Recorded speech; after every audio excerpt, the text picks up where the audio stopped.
محمد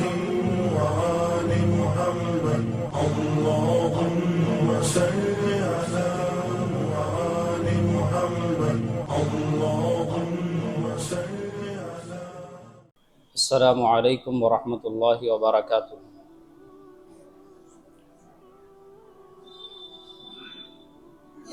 الحمد للہ رب العالمین والعاقبۃ للمتقین والصلاة والسلام علی سید الانبیاء والمرسلین وعلی آلہ الطیبین الطاہرین وعلی صحبہ ومحبیہ اجمعین الی یوم الدین آمین. فقد قال اللہ تبارک وتعالی فی القرآن المجید اعوذ باللہ من الشیطان الرجیم بسم اللہ الرحمن الرحیم. ومن الناس من يشري نفسه ابتغاء مرضات الله والله رؤوف بالعباد يا أيها الذين آمنوا ادخلوا في السلم كافة ولا تتبعوا خطوات الشيطان إنه لكم عدو مبين فإن زللتم من بعد ما جاءتكم البينات فاعلموا أن الله عزيز حكيم. صدق اللہ مولانا العظیم.